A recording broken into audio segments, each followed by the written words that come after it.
lacrymogènes, la 4e journée de mobilisation des Gilets jaunes s'achève, après une après-midi émaillée de violence dans plusieurs quartiers de la capitale. Autour de l'Étoile et des Champs-Élysées d'abord. Les manifestants massés en nombre sur l'avenue sont d'abord repoussés par des premiers tirs de gaz lacrymogène.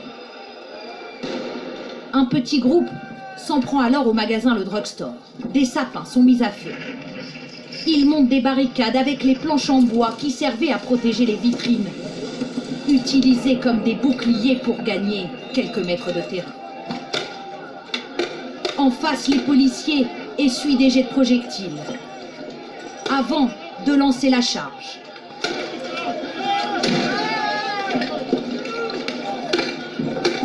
Les tirs de gaz lacrymogène sont censés disperser les manifestants. Mais c'est une guerre de position. Les manifestants d'un côté, les gendarmes et CRS de l'autre. Les barricades tombent l'une après l'autre, mais le long de l'avenue, des vitrines ont été saccagées. Des casseurs se sont visiblement mêlés aux manifestants. Là, le magasin orange, là, c'est les casseurs, tout simplement. C'est pas du tout les gilets jaunes. Nous, on a essayé de les empêcher. On était une dizaine à vouloir les empêcher. Ils étaient le triple. On n'a pu rien faire, quoi. Et ça n'a rien à voir avec les gilets jaunes. Nous, ils mettent les gilets jaunes pour nous infiltrer, quoi. Mais on n'a rien à voir là-dedans. Parmi les gilets jaunes, justement, plusieurs blessés. Lui aurait reçu un flashball au niveau de la tête. Il sera évacué. Dans les avenues qui partent de l'Étoile, les véhicules blindés de la gendarmerie avancent pour faire tomber les barricades mises à feu par les manifestants.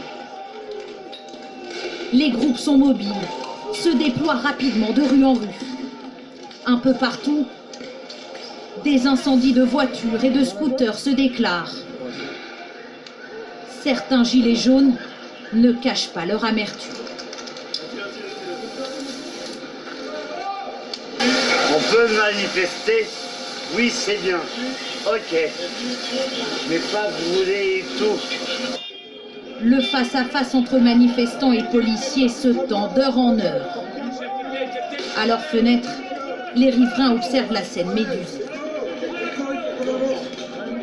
Autour du boulevard de Courcelles, c'est clairement les casseurs qui ont pris le dessus. Ici, ils retournent une voiture.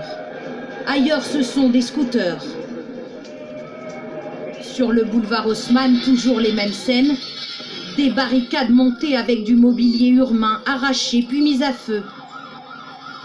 Et quelques minutes plus tard, les camions lanceurs d'eau qui viennent les déloger.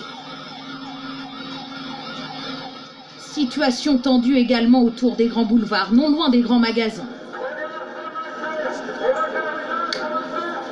Dernière sommation des forces de l'ordre avant la charge. En face, une poignée de gilets jaunes recule, sous une pluie de gaz lacrymogène. Combien ils sont un milliard, là. À la nuit tombée, regarde, ils attaquent l'Intermarché, regarde. Regarde l'Intermarché, là. Certains riverains filment des scènes de destruction. Ici, dans le 16e.